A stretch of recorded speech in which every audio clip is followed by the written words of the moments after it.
नमस्कार। पॉलिटिक्स में आप सबों का स्वागत है। और आज हम पॉलिटिक्स में बात एनडीए की इस बड़ी जीत की करने जा रहे हैं। जी हाँ, जिस जीत को लेकर न एग्जिट पोल वालों ने संभावना जताई थी और ना ही अमित शाह, जिसे आप चाणक्य कहते हैं, ना वो इस तरीके की जीत की उम्मीद जताई थी। उन्होंने कहा था कि 166 सीटें हम जीतेंगे, लेकिन 200 पार होगा ये अमित शाह ने भी नहीं बताया था। किसी कह सकते हैं कि जो सर्वे एजेंसी है उसने भी नहीं बताया था कि इस तरीके से आप कम जीत होने वाली है, किसी ने नहीं। हालांकि ये अलग बात है कि मैं जब फील्ड में निकला और लोगों से बात करनी शुरू की तो मुझे ये साफ लग गया था कि 2010 वाली सुनामी है। साथ ही मुझे ये भी लगा फील्ड में जाने के बाद कि जिस तरीके से विपक्ष टिकट वितरण किया है और उस टिकट वितरण के पीछे की वजह जैसे जैसे सामने आने शुरू हुई, हमें लग गया कि इस बार 2010 की तरह ही कुछ न कुछ होने वाला है। जनता एनडीए के साथ खड़ी थी ही।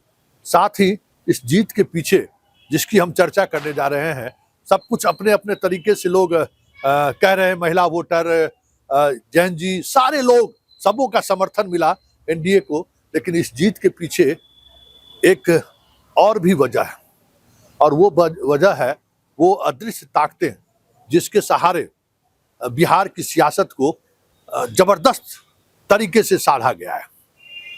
हम शुरुआती दौर से कह रहे थे और बार बार हम इंकित कर रहे थे कि लैंड फॉर जॉब मामले में जिस तरीके से तारीख पर तारीख तेजस्वी को दी जा रही है, कहीं कुछ सहयोग तो नहीं कि ये प्रयोग है।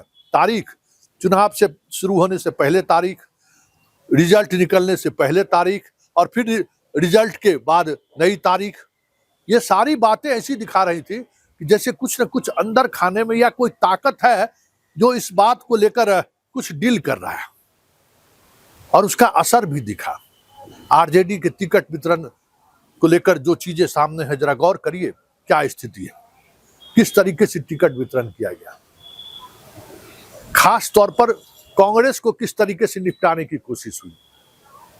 और इस सारे खेल में कहीं न कहीं मुझे महसूस हुआ भाकपा माले, आरजेडी और मुकेश सहनी तीनों इस खेल में लगे हुए थे, जिस खेल को शाह बिहार में अंजाम देना चाहते थे। आपको हैरान करने वाली बात लग रही होगी, लेकिन जमीन पर हमें यही देखने को मिला और मैंने यही महसूस किया कि महागठबंधन का ये तीन ऐसा गठबंधन का साथी जो पूरी मजबूती के साथ अगर खड़ा रहता तो चीजें बदलती हुई दिख सकती थी। लेकिन जमीन पर दिखा कि ये अपने विरोधियों से लड़ने के बजाय कांग्रेसियों को निपटाने में लगा हुआ है। इस बार कांग्रेसी को बिहार से बाहर कर ही देना है। और ये धारणा हमें लगता है कि खास करके जब हम सीमांचल में गए तो ये मुसलमानों के बीच ये बातें ऐसी चर्चा में आनी शुरू हो गई कि हम लोग सब समझ रहे हैं कि बिहार में हो क्या रहा है, और ये सब कुछ समझ रहे हैं कि बिहार में हो क्या रहा है, तो ये हमें थोड़ा अटपटा लगा। लेकिन आप उस कॉन्स्टिट्यूएंसीज पर के रिजल्ट पर अगर गौर करेंगे, बेलागंज, गया और दरभंगा में दरभंगा ग्रामीण, ये दो ऐसी कॉन्स्टिट्यूएंसी है जहां एमवाई की मजबूती की वजह से या एमवाई के साथ रहने की वजह से नीतीश कुमार 2005, 2010, 2015, 2020 में भी ये सीटें नहीं जीत पाई, और आज ये दोनों सीटें आरजेडी हार गई है। बिहार के मुसलमानों को ये समझ आ गया था कि तेजस्वी अपनी लड़ाई लड़ रहे हैं, महागठबंधन की लड़ाई नहीं लड़ रहे हैं। ये बातें मुसलमानों के अंदर में बुरी तरह से दर्ज कर चुका था, क्योंकि जिस तरीके से ये कांग्रेस को लगातार अपमानित कर रहे थे और कांग्रेस इनके अपमान को जिस तरीके से अपमान का घूंट पी रहा था, मुसलमान वोटर सबसे पहले इनसे अलग हुआ। और मुसलमान वोटर एक रणनीति के तहत, जहां जदयू बेहतर पोजीशन में था वहां जदयू की तरफ वो मुखातिब हुआ, और जहां जदयू अगर उन्हें नहीं मिला तो फिर अन्य पार्टियों के साथ वो शिफ्ट करते हुआ दिखा। निर्दलीय में भी वो शिफ्ट किया है कई जगह पर। और ये तीन पार्टियां, आरजेडी, मुकेश सहनी की पार्टी और भाकपा माले, तीनों को मुसलमानों ने निशाने पर लिया। ये कल की हम बात कर रहे हैं, एक मुस्लिम बुद्धिजीवी से हमारी बात हो रही थी, उन्होंने, ये उनकी कही गई बात है कि इन तीनों ने बिहार के सेकुलर फोर्सों को कमजोर करने की कोशिश की है। और देखिएगा संतोष जी, इसको जनता सजा देगी। तो हम हंसने लगे कि अरे भाई भाकपा माले के इसी क्या किया। नहीं नहीं, हम लोग फील्ड में देख रहे हैं, सब वो अपनी लड़ाई लड़ रहे हैं। वो हम बीजेपी से लड़ते हुए नहीं दिख रहे हैं, वो अपनी लड़ाई लड़ रहे हैं। इसलिए जनता उनको सबक सिखाएगी। और हम लोग तय कर चुके हैं, बहुत कुछ परिणाम सामने आने के बाद आपको समझ में आएगा कि बिहार में हुआ क्या है। और परिणाम सामने आने के बाद वाकई में वो चीजें दिख रही हैं कि एक ताकतें जो अदृश्य ताकतें थी, वो भी बिहार के इस रिजल्ट को प्रभावित करने में लगे हुए थे। इस बात को समझिए, ये अदृश्य ताकत, और वो ताकत किस तरीके से इंस्टीट्यूशन के सहारे गवर्न कर रही थी, ये भी समझने की जरूरत है। इसी तरीके से प्रशांत किशोर को लेकर, प्रशांत किशोर, हम बार बार कह रहे थे कि इसके उम्मीदवार की जमानत नहीं बचेगी। तो लोग, उनके समर्थक हमें गाली देने लगते थे कि क्या बात करते हैं। और हम बार बार कह रहे थे कि ये किसी के एजेंट के रूप में बिहार आया हुआ। आज स्थिति देख लीजिए कि 1% वोट भी उनको नहीं मिला है। और जनाब चल दी अब हावड़ा। अब आप ये इस बात समझिए कि वो हावड़ा की यात्रा पर है। इसी तरीके से हम बात प्रशांत किशोर की करते हैं।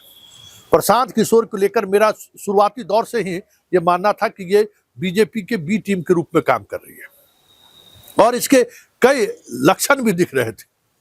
लेकिन चीजें तब सामने आई जब एनडीए को लगा, या बीजेपी और शाह को लगा कि नहीं, इससे हमें नुकसान हो रहा है। और उसके बाद जिस तरीके से रातों रात प्रशांत किशोर गायब हो गए, कहीं दिखाई नहीं दिए।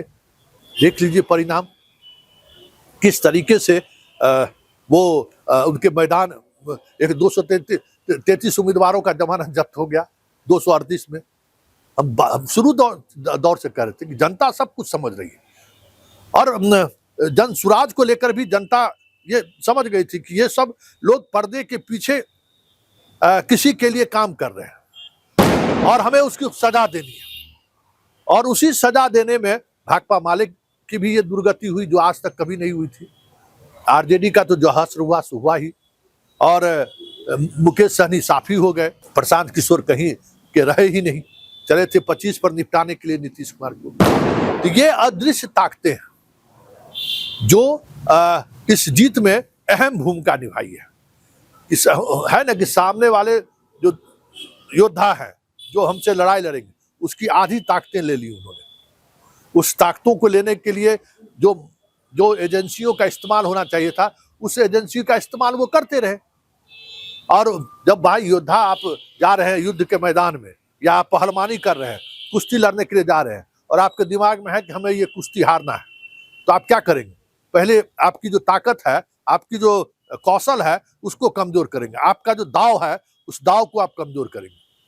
तो ये आप साफ पूरे चुनाव कैंपेन के दौरान दिख रहा था। 20 दिन आप समझिए ना, वोट अधिकार यात्रा निकला, वो खत्म नहीं हुआ कि तेजस्वी अकेले निकल गए बिहार यात्रा पर, और उसके बाद 20 दिनों तक तेजस्वी घर में बैठे रहे। और एक बात और कह देते हैं कि एक और ताकत जो अदृश्य तरीके से आरजेडी को कह सकते हैं कि इस स्थिति में पहुंचाने पर लगा हुआ था, वो भी हरियाणवी पर चर्चा अब जोर से होने लगी है कि क्या वाकई में वो शाह के लिए तो काम नहीं कर रहा था। क्योंकि बहुत सारी सीटों पर जिस तरीके से उम्मीदवार को खड़ा किया गया, वो कहीं दूर दूर तक सिर्फ जातीय समीकरण के अलावा कुछ साधने जैसा नहीं था।